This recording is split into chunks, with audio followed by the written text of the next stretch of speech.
Students, welcome back to the session of class 12th chemistry subject. Dear students, इस session में हम quick revision करेंगे for all important MCQ which are equally important for CBSE as well as Punjab school education board means state board. Students, ये हमारा chapter है solutions और इसमें हम एमसीक्यूज बेस्ड ऑन थ्योरी, ठीक है, थ्योरी बेस्ड जितनी भी थ्योरी है हमने क्विक रिवीजन का एक लेक्चर किया था, तो उसके बाद ये क्विक जो थ्योरी बेस्ड एमसीक्यू होंगे वो हम करेंगे। टोटल 24 एमसीक्यू यहाँ पे रहेंगे। तो क्योंकि आपको दो थ्योरी बेस्ड एमसीक्यू जो है एग्जाम में आने हैं, तो अकॉर्डिंगली बच्चों हम यहाँ पे प्रेपरेशन उसकी कर लेंगे। ये फाइनल के लिए as well as for your mid term exam उन दोनों के लिए है। तो पहला क्वेश्चन जो आपकी स्क्रीन के ऊपर फ्लैश हो रहा है, this is colligative property of dilute solution depend upon. किसके ऊपर डिपेंड करता है ये आप लोगों को सभी को पता होगा। It depend upon the nature of solute particle या फिर नंबर ऑफ सल्यूट पार्टिकल, ये इसमें डिफरेंस है, ठीक है। नेचर पे डिपेंड नहीं करता है, ये डिपेंड करता तो सल्यूट पार्टिकल के ऊपर ही है, लेकिन उसके नंबर ऑफ सल्यूट पार्टिकल के ऊपर डिपेंड करता है। जैसे कि डेल्टा टीबी है तो आपको पता है वो के बी इंटू इसके इक्वल होता है के बी इंटू एम, यानी कि मोलैलिटी के बेसिस पे वहां पे टर्म आती है। तो molality is directly proportional to number of solute particles. अब है second question, which of the following is independent of temperature. You know that temperature के इंडिपेंडेंट हमने क्विक रिवीजन में भी किया था, तो वो होता है बच्चों मोलैलिटी। आपको पता भी होगा, आई थिंक कोई ऐसा इशू नहीं है इसमें।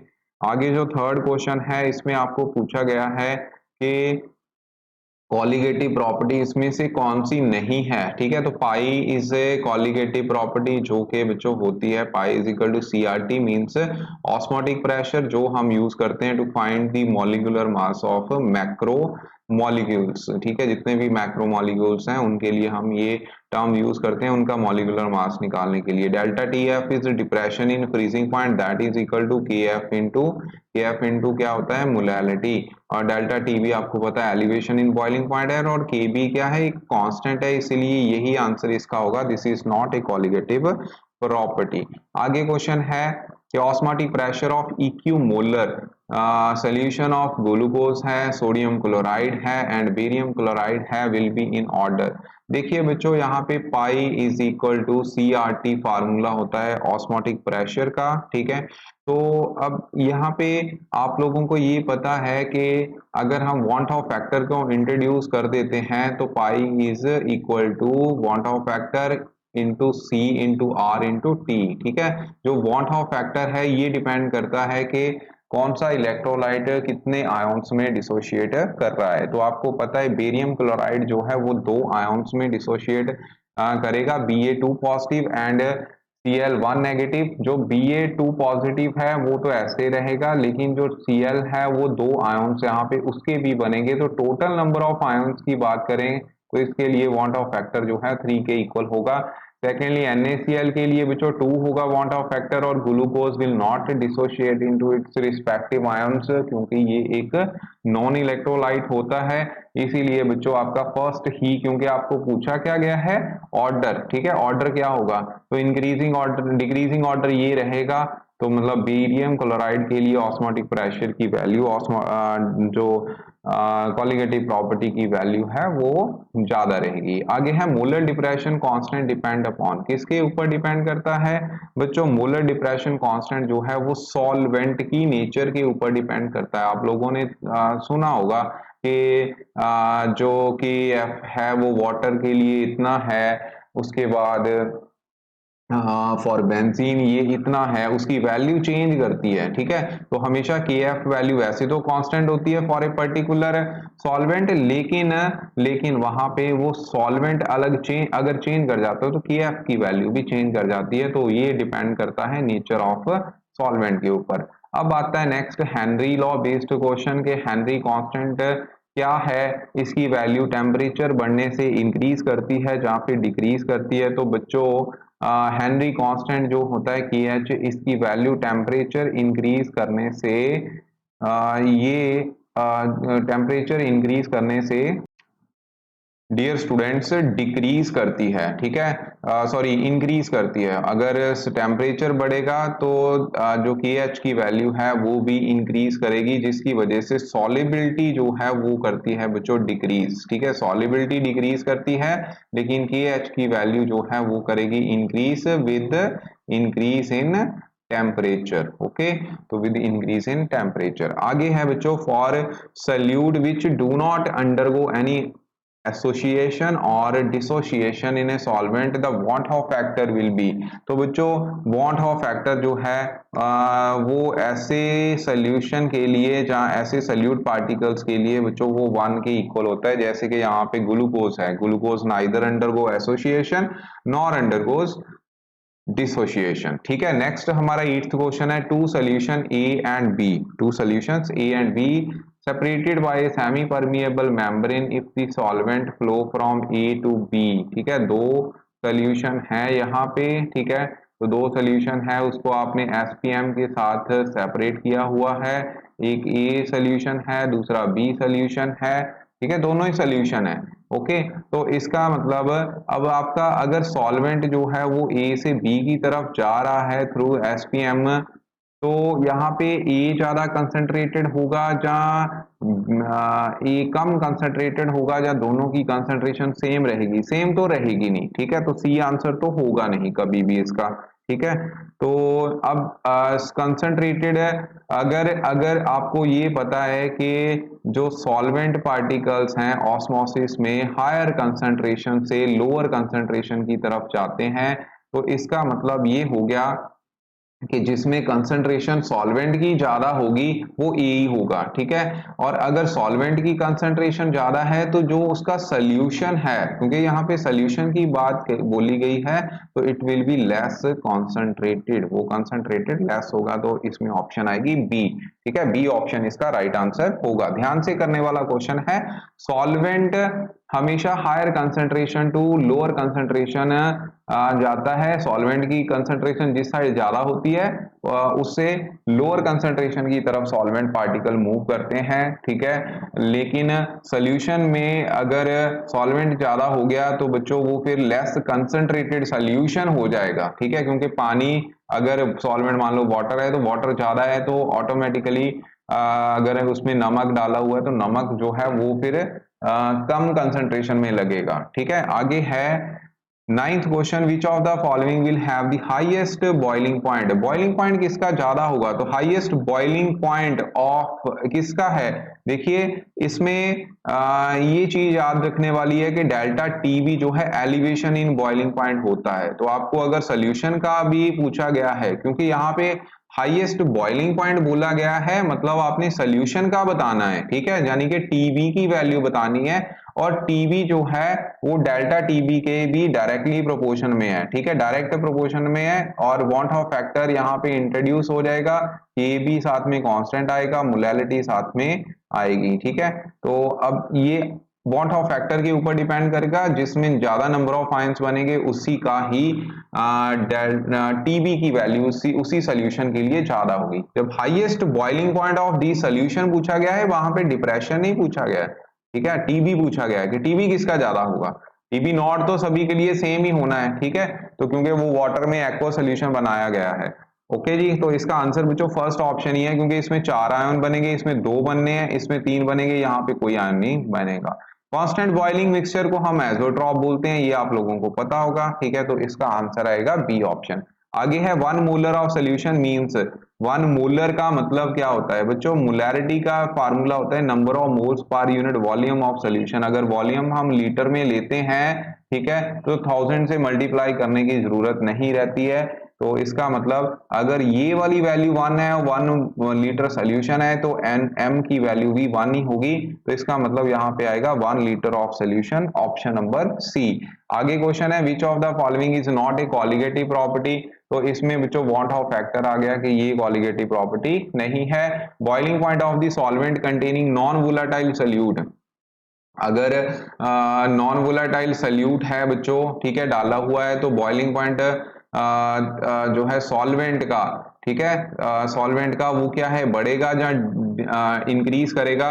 तो बच्चों इसके लिए आप लोगों ने याद रखना है कि मान लो आपके पास ये सॉल्वेंट है, सॉल्वेंट में आपने नॉन वोलेटाइल सल्यूट ऐड कर दिया, तो जिसकी वजह से क्या हो गया, सॉल्वेंट की जगह सल्यूट पार्टिकल्स ने ले ली, और अगर सॉल्वेंट की जगह सल्यूट पार्टिकल ने ले ली तो बच्चों होगा क्या, वहां पे जो रेट ऑफ अवेपोरेशन है वो डिक्रीज कर जाएगी।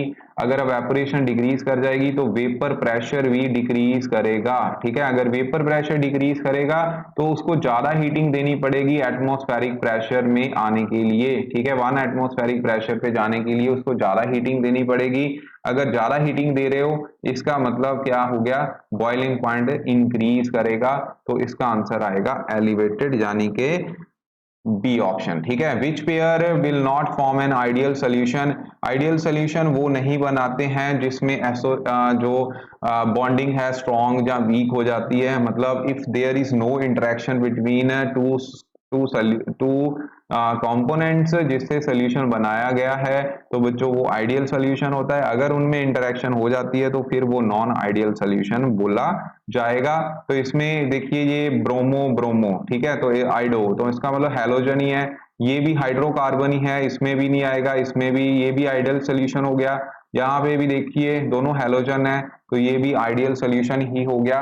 यहाँ पे आयोडीन है और यहाँ पे OH है, यानी कि ये बन गया आपका नॉन आइडियल सोल्यूशन। तो आंसर डी ऑप्शन होगी, क्योंकि इसमें हाइड्रोजन बॉन्डिंग हो सकती है, इथेनॉल में होती भी है, और आप इसमें HI जो आर आई जो है, यानी कि हेलो आइडो अल्कीन, आइडो इथेन है एक तरह से, आइडो इथेन अगर आप ऐड करोगे तो फिर वो बॉन्डिंग वीक हो जाएगी। Okay, colligative property among the following, हाँ जी, कॉलिगेटिव प्रॉपर्टी इसमें इज कौन सी है, colligative property among the colligative, ये क्वेश्चन थोड़ा सा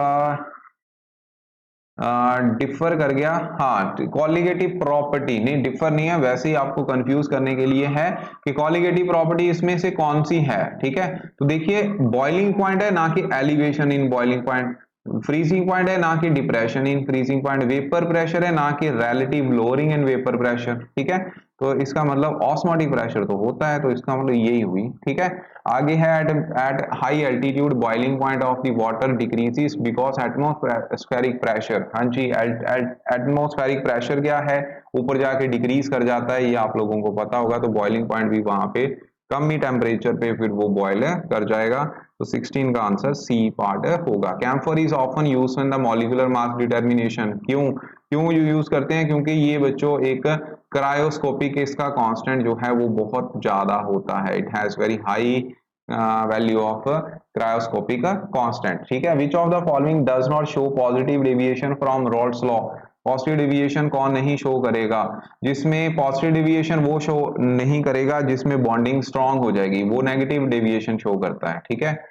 जिसमें बॉन्डिंग जो है वो क्या है, स्ट्रांग हो जाती है। तो अब आप देख लो किसमें होगा, जिसमें बॉन्डिंग स्ट्रांग होगी। तो ये देखिए आपका डी ऑप्शन, अगर आप ध्यान से देखो तो जहाँ फर्स्ट ऑप्शन जो है क्लोरोफॉर्म है, क्लोरोफॉर्म जो है वो उसको आप ध्यान से देखो तो ये थोड़े से एक जैसे ही लग रहे हैं, लेकिन बेंजीन और क्लोरोफॉर्म के केस में बच्चों ज्यादातर क्या होता है, जो ये पॉजिटिव डेविएशन शो यहाँ पे नहीं करेगा, ठीक है। तो बाकी क्लोरोफॉर्म बेंजीन इसमें थोड़ी सी मुझे भी इशू है, मुझे लगता है आंसर इसका ए ऑप्शन ही होगा, ठीक है। लेकिन अब एग्जैक्ट क्यों है, ठीक है, उसका थोड़े से इसमें कंफ्यूजन रहेगा, तो आप इसको स्किप कर सकते हो अभी के लिए, ठीक है। तो ए क्वेश्चन को ए इसका आंसर रहेगा, लेकिन क्यों है वो अभी थोड़ा सा देखना पड़ेगा, ठीक है। क्लोरोफॉर्म, क्लोरोफॉर्म बेंजीन है, इथेनॉल का केस में CCl4 के एसीटोन में डाइपोल इंटरेक्शन इसमें रहती हैं, तो बेंजीन डालने से वो वीक हो जाएगी, ठीक है, तो वो पॉजिटिव शो करेगा। इथेनॉल में हाइड्रोजन बॉन्डिंग होती है, बेंजीन डालने से हाइड्रोजन बॉन्डिंग वीक हो जाएगी, ठीक है। कार्बन टेट्राक्लोराइड में बेंजीन डालने से इसमें इसमें भी हो सकता है, ये भी आंसर हो सकता है। क्लोरोफॉर्म में क्लोरोफॉर्म का फार्मूला होता है CHCl3, ठीक है, CHCl3 इसमें भी डाइपोल इंटरेक्शन ही रहती है बेंजीन डालने से। इसकी डाइपोल इंटरेक्शन जो है वो भी, अब इसमें थोड़ी सी दिक्कत है, ठीक है, मैं अभी श्योर नहीं हूँ, तो 18 क्वेश्चन हम छोड़ देते हैं। आगे, which of the following 0.1 molar aqua solution is likely to have highest boiling point, किसका हाईएस्ट बॉइलिंग पॉइंट होगा, aqua solution highest boiling point. Again बच्चों, आपको डेल्टा टीबी की बात नहीं है, यहाँ पे टीबी की बात करी गई है, ठीक है, टीबी किसका ज्यादा होगा, तो जिसका वॉन हाउ फैक्टर ज्यादा होगा, तो ऑप्शन आ गई ए। तो ये तो इजी है, 19 आपने इजीली कर लेना है। 20th क्वेश्चन है, solution show the positive deviation from Rawls law. हाँ जी, कौन सा सोल्यूशन है जो पॉजिटिव डेविएशन शो करता है फ्रॉम दी रॉल्स लॉ, तो जिसमें जो डेल्टा एच हमने करा था ये क्वेश्चन, ठीक है, तो जिसमें जो है which form the maximum boiling azeotropes, जिसमें डेल्टा वी की वैल्यू जो है मिक्सिंग जो है वो नेगेटिव होती है, ठीक है, जहाँ डेल्टा वी की वैल्यू पॉजिटिव होती है, या डेल्टा एच की वैल्यू जो है वो नेगेटिव होती है, ठीक है। तो अब इसमें कौन सा होना चाहिए, आप लोग देख सकते हो, इसमें जो दो यहाँ पे delta we mixing positive, delta we negative, ठीक है, ये दोनों का ही केस है, डेल्टा एच नेगेटिव है, फॉर्म दी मैक्सिमम बॉइलिंग आइसोट्रॉप, ऐसा तो कुछ है नहीं पॉजिटिव, ये भी हो सकता है, ठीक है। देखते हैं अभी इसका आंसर क्या होने वाला है विद कंसेप्ट। तो बच्चों इसमें भी थोड़ी सी देखो, जिसमें मैं थोड़ा अटक रहा हूँ, इसका मतलब यहाँ पे कोई ना कोई पंगा तो होता ही है। तो इसमें रॉल्स लॉ से पॉजिटिव डेविएशन, पहले तो बच्चों वो सोल्यूशन पॉजिटिव डेविएशन शो करते हैं जो जो होते हैं मिनिमम बॉइलिंग आइसोट्रॉप, ठीक है, तो यहाँ पे आ गया मैक्सिमम बॉइलिंग आइसोट्रॉप, तो ये यहाँ पे नहीं आएगा ऑप्शन। उसके बाद डेल्टा वी पॉजिटिव, जो है डेल्टा वी पॉजिटिव रहता है for solution showing the positive deviation, ठीक है, ये ऑप्शन सही है, ये गलत है, ओके। उसके बाद delta H negative, delta H negative जो है यहाँ पे Rawls law showing the positive deviation, ठीक है, तो ये भी आंसर, या ये भी नहीं आएगा, ठीक है, तो डेल्टा एच हमेशा क्या होता है पॉजिटिव डेविएशन के लिए, वो होती है पॉजिटिव, तो ऑप्शन जो है फर्स्ट आंसर इसका आएगा। तो 20th का आंसर जो है वो फर्स्ट ऑप्शन है, ठीक है, 20th का ऑप्शन क्या होगा, फर्स्ट ऑप्शन है होगा, ठीक है, ए ऑप्शन। इसी तरह से इसमें भी मुझे जो मोस्ट प्रोबेबली जो डी ऑप्शन है वो लग रही है, क्योंकि क्लोरोफॉर्म में भी डाइपोल डाइपोल इंटरेक्शन होती हैं, तो बेंजीन डालने से वो इंटरेक्शन वीक हो जाएंगी, ठीक है, तो वीक हो जाएंगी, तो इसका मतलब वो भी पॉजिटिव डेविएशन ही शो करेगा, तो इसका आंसर डी ऑप्शन ही होगा, ठीक है, डी ऑप्शन होना चाहिए, क्योंकि CCl4 में ऐसी कोई इंटरेक्शन ऐसा नहीं है, वो इसकी ज्योमेट्री भी जो है वो पोलर है, मॉलिक्यूल है, लेकिन ज्योमेट्री जो है सिमेट्रिकल होती है, ठीक है, ओके। तो आंसर मोस्ट प्रोबेबली इसका भी डी होगा, यहाँ पे भी ए ऑप्शन इसका राइट आंसर है। At higher altitude boiling point of the water decreases, boiling point क्यों डिक्रीज करता है, क्योंकि एटमॉस्फेरिक प्रेशर डिक्रीज कर जाता है, तो आंसर आएगा A option. Unit of molality, molality के यूनिट आपको पता ही है मोल पर केजी होते हैं। इब्लियोस्कोपिक कांस्टेंट के यूनिट बच्चों क्या रहेंगे, ये होते हैं केल्विन मोल पर केजी, ठीक है, केल्विन मोल पर केजी, क्योंकि आपको पता है डेल्टा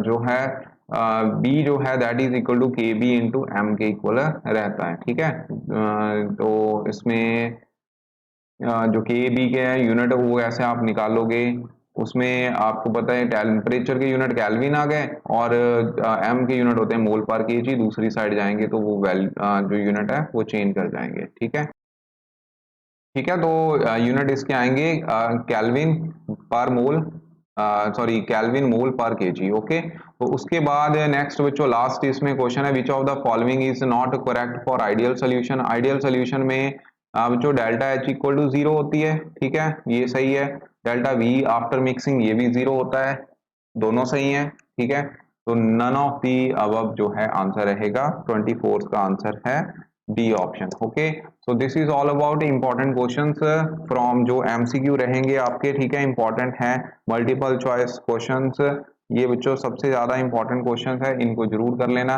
बाकी अब सेकंड पोर्शन में आपको इसी के ही न्यूमेरिकल बेस्ड भी जो क्वेश्चन है वो करेंगे, क्योंकि न्यूमेरिकल पोर्शन लेंथी हो जाएगा, तो इसको आप सॉल्व कर लो पहले, नेक्स्ट हम नेक्स्ट वीडियो लेक्चर में कर लेंगे। Thank you very much.